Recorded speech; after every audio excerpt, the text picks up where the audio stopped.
Business schools teach you to calculate the cost of your materials, add a standard margin, and set that as your price. But the market rarely follows that math. Customers routinely pay $5, $6, or $7 for a drink that costs 80 cents to make. They are buying the identity that the cup allows them to project. Over the next few minutes, we are going to set aside that academic formula. Instead, we'll use a 4-step framework based on how premium lifestyle brands actually operate. By the end of this exercise, you will have completed a value-based pricing matrix, giving you a new price point tailored to the perceived value of your product. Step 1 is establishing our baseline. Write down the raw unit cost of delivering your product. In this coffee example, the cup, water, and beans cost 80 cents. Add a 20% profit margin and you get 96 cents. This is the cost-plus method. The equation is mathematically correct, but it generates a final number that ignores the psychological drivers of a purchase. If you don't have your exact costs memorized, use an estimate. This number serves as a floor for the exercise rather than a final target. Entering the market at this baseline anchors your customers' expectations to the cost of your materials. Competing solely on cost triggers a race to the bottom. When price is your only lever, your product becomes a commodity. Step 2 is mapping the gap between function and feeling. Draw a line down the middle of your page. Label the left side utility and the right side perception. Utility is the literal physical outcome you provide. For coffee, that means delivering energy and hot liquid. List the clinical, basic functions of your own product here. Perception is the feeling the product grants the user.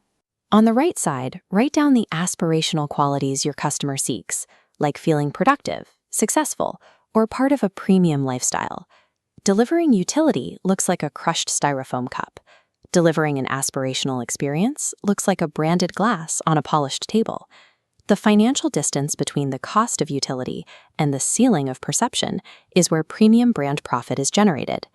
Step 3 is identifying the specific drivers that create that emotional ceiling. You need to pinpoint 3 psychological motivations your target customer is buying. Distinguish between features and identity drivers. Fast shipping is a feature. Feeling like a VIP whose time is valuable is an identity driver. High-value identity drivers typically center on status, extreme convenience, or a sense of belonging. Identify which 3 apply most to your offering.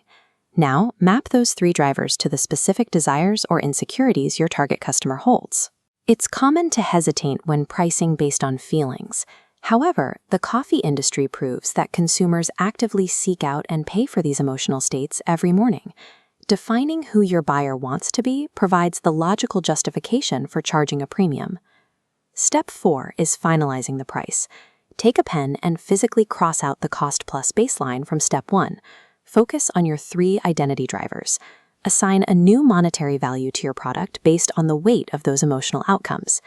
To find this number, stop looking at direct functional competitors. Look at what your customer pays for other lifestyle alternatives that offer a similar sense of status or convenience. This is your identity premium. For our coffee example, we arrive at $6.50 by accounting for the value of vibe, status, and aesthetic. This price point reflects the total value of the customer's experience. Setting this number shifts your focus from raw material costs to brand-driven value.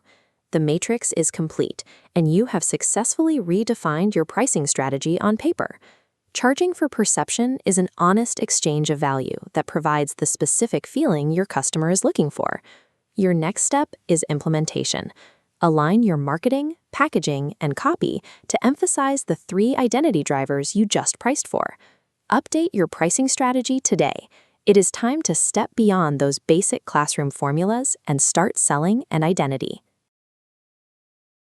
Thank you for watching. Like, share, and subscribe to support us and stay updated. We appreciate you.